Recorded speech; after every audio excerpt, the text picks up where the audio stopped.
Hari Om, Suprabhatam. Welcome to Maitrimilan session. Sit straight, close your eyes. We'll start the session with 3 rounds of Omkara. Inhale.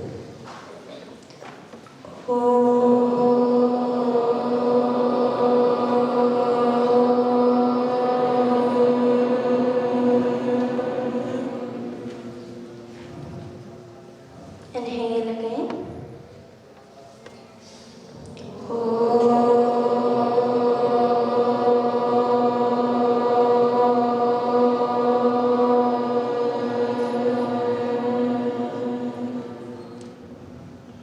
Last round. Inhale.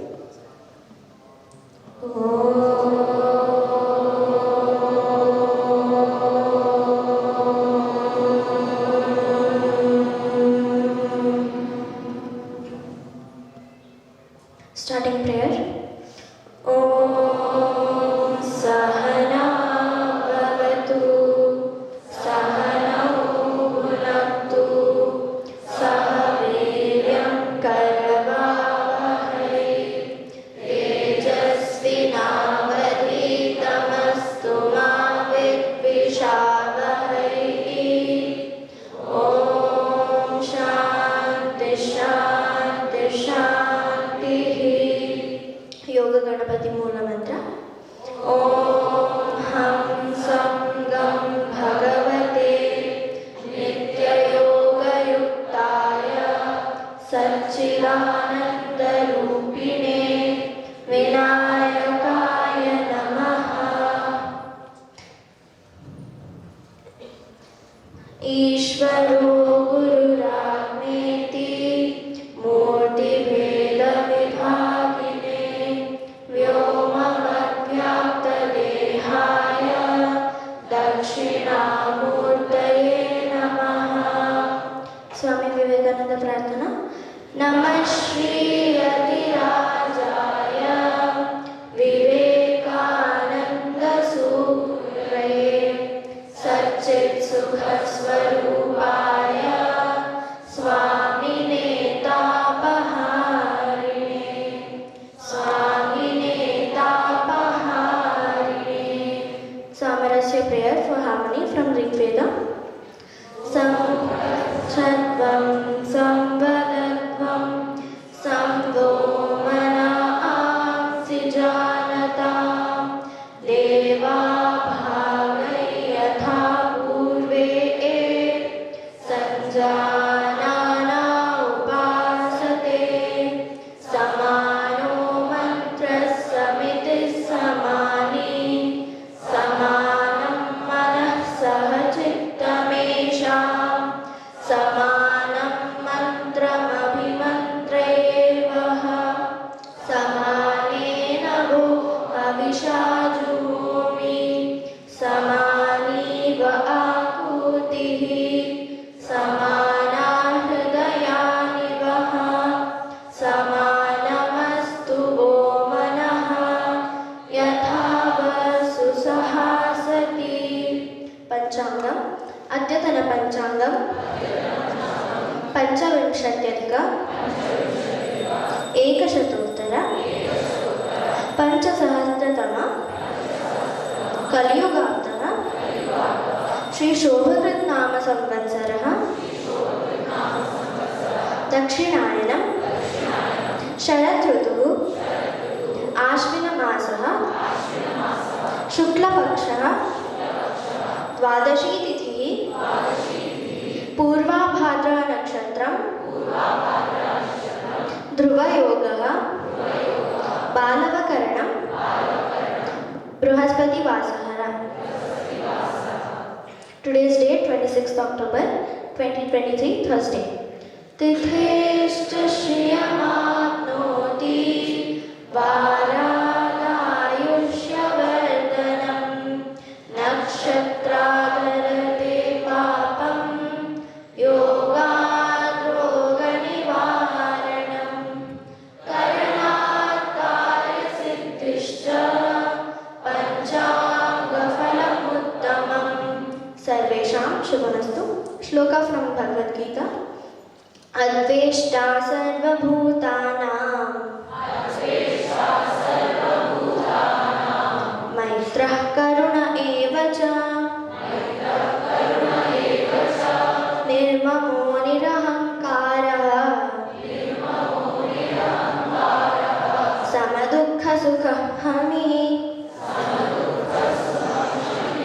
Meaning, those devotees are very dear to me, who are free from malice towards all living beings, who are friendly and compassionate. They are free from attachment to possession and egoism, equipoised in happiness and distress, forever forgiving, ever forgiving. They are ever content, steadily united with me in devotion, self-controlled, or firmly resolved, and dedicated to me in mind and intellect. Thank you, Smriti. Thank you, Gangosri Didi, for preparing her so well for chanting. Namaste everyone, Suprabhatam. Today's shloka is one of the important shloka of this chapter. And before starting, I'd like to remember our Acharya Ji, Ramchandra Bharji. It is his favorite shloka, one of the favorite. He often quotes this shloka. So, chapter 12 is divided into two parts. Shloka 1 to 12 is one and the remaining shlokas. Shloka 1 to 12 we have seen, Bhagavan has talked about 5 stages of Bhakti Yoga. Karma Yoga level 1 to, Upasana Yoga level 1 to, and Jnana Yoga. I am not repeating that, that was explained when we explained Shloka 1 and 2 of this chapter.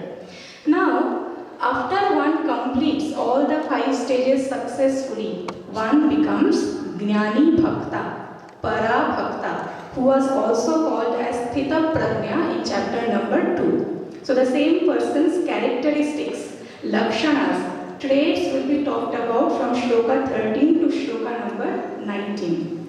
Now, traits means a Jnani person, after attaining knowledge also, is going to face the same world that we are facing now. But how will he respond to those situations? Difficult situation will come to him as well. But how will he respond? That we are going to learn.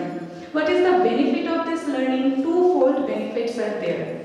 First benefit, when we know what are the outcome, result or benefit of a particular sadhana, that will tempt us to do the sadhana because we also would like to get that benefit. That is one. Second is, whatever is natural traits for a wise person, that should become a sadhana, a deliberate effort from us to develop that particular quality. These are the two benefits of knowing the characteristics of Jnani Bhakta, Para Bhakta. Now let's come to the shloka. Adveshta sarva bhutanam maitraha karunaha eva cha nirmamaha nirahankaraha samadukha sukha kshami. Pronunciation part, samadukha sukha kshami is not the proper way. Visarga is there. It also has to be pronounced. So it is samadukha sukha kshami. That is the way we should be pronouncing. In this shloka, 7 traits are talked about. 7. So let us see one by one. The first one is Adveshta Sarva Bhutanam. One who is free from all forms of hatred towards all the living beings. We love many people, but there will be some 1, 2, 3, 4, 5, 6 people in our life we may hate. But scripture says that no form of hatred is justified. We cannot justify any hatred. Why? First of all, whom are we hating? Are we hating the person or behavior? If we are hating the person, we should remember every person is innately, intrinsically divine, pure. So the person does not deserve our hatred. Now where is the problem? Problem is in the person's behavior, action. Does that deserve our hatred? The answer is no. Why? Because our hatred cannot change the person's behavior. It cannot do that. So neither the person nor the action can deserve our hatred. So what can we do? We can disagree with a person. We can criticize a person's action. But our disagreement should not be ever expressed in the form of hatred. If somebody else's misconduct is going to harm me, I can physically distance myself, but mentally I should not reject the person. I should be able to include all the being in my prayer. If I am not able to change the person, let me pray. God, please bless the person so that the person's behavior change. That much at least we can do. And not only that, hatred does not give you any benefit. It harms you. Why? Just like the acid harms or damages the container. Similarly, the hatred harms the person in whose mind it is. So neither it is giving any benefit, rather it is harming the person. So hatred can never be justified. That is quality 1. Second one is Maitraha.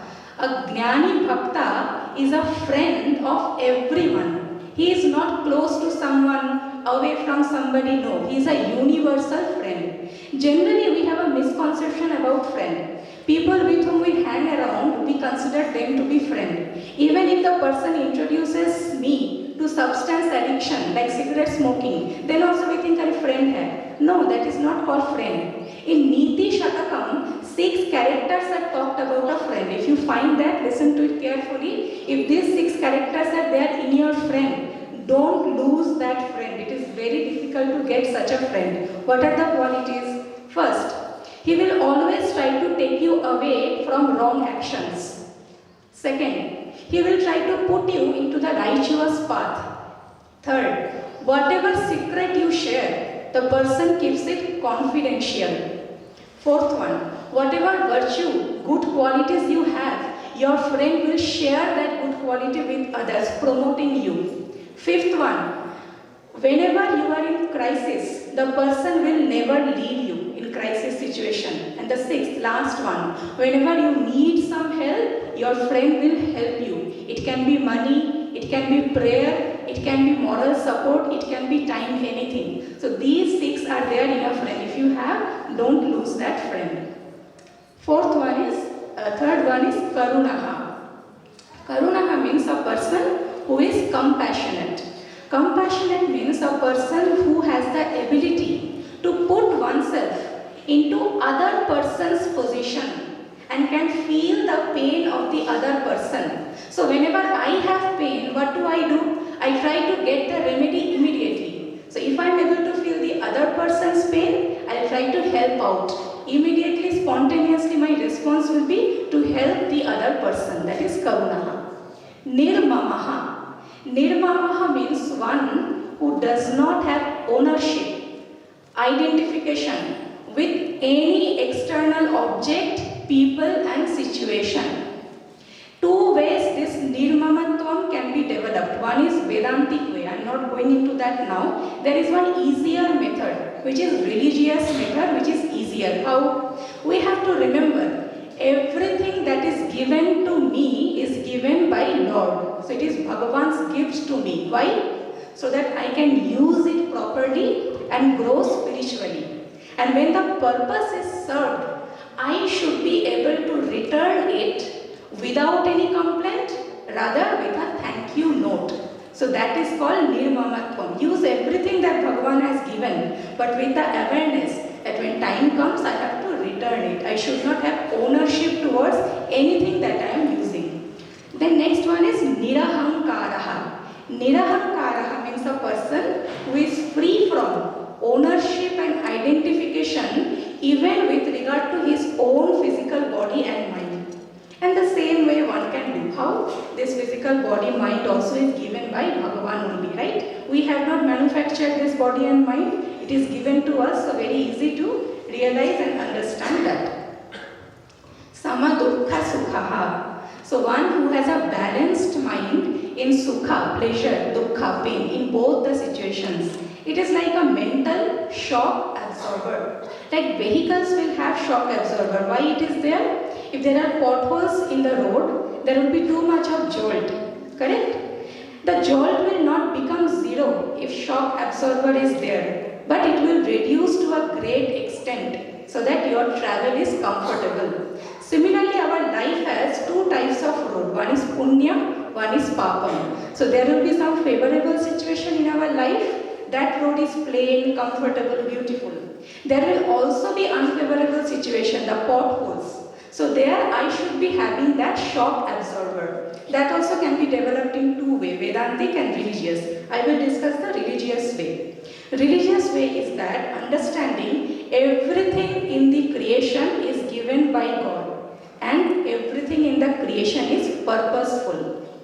If you read, you have read S-VYASA Purana, even Rama, Krishna, Dharmaputra, they are not free from ups and downs of life. So Sukha and Dukkha both are integral part of life. We cannot escape that. Both will be there. Now how should be my attitude towards that? Same religious way. Accept that everything is given by Bhagavan. Everything in the creation, including Sukha and Dukkha, is given by Bhagavan. What is the purpose of Dukkha? This Sukha Dukkha giving is for our inner polishing, our refinement of the personality. The raw material to become the final product, it has to go through different methods, heating, hammering. So the same thing we go through for our refinement. The last one is Kshami. Kshami means a person who has Kshama. Kshama means the ability to accommodate, withstand every situation, every difficult situation in life. Whenever we face any unfavorable situation, what is my approach? I want to change that unfavorable situation and make it into my favorable, correct? Like changing a child's behavior, it is very easy to do that. Two ways we can change the person's behavior. First is violent method, impulsive flaring up. It can be verbal violence, physical violence also can be involved. That is the first method, which is easy, quick, giving you immediate result. Why? The other person out of fear will change immediately. And the second method is taken by this Kshami. Kshami means a person who postpones the first way of reaction. Immediately he does not flare up. That person is Kshama. Why he does not do that? Because he knows the side effect of the violent behavior. It is worse than the benefit that one can get. Like you take a powerful drug, but the drug's side effects are more harmful than the disease itself. Will you take that? Similarly, the first method is having harmful side effects. To understand that, we have to see how the mind functions. Whenever we express violent behavior, the other person gets tremendously disturbed. Not only that, if I express violence, the other person also becomes violent. So I am giving birth to another person who is becoming violent. As a child will not retaliate immediately because it's a child. But later in future, when the child becomes parent, then he or she will express the same violent behavior to his or her own children. So if we understand that chain reaction, we will not fall into that trap. Scripture accepts punishment, but as a last resort. And all these features that we are learning, it is not for judging somebody else. It is for self-judgment, so that I know where I stand and how much effort I should be putting to improving myself. Thank you.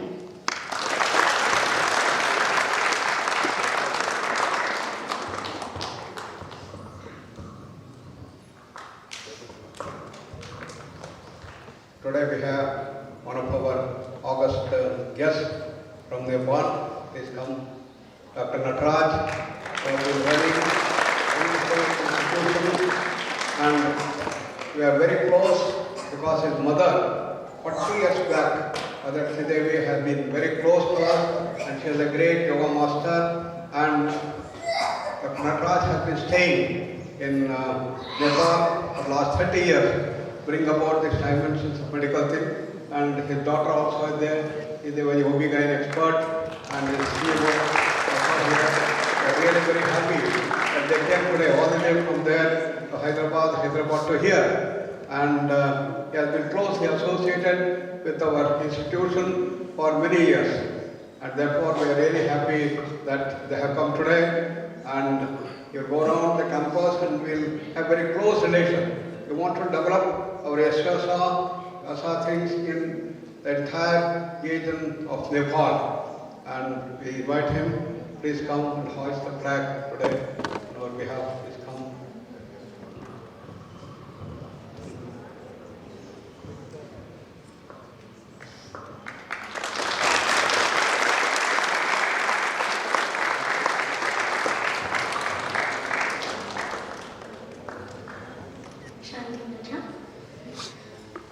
Sarve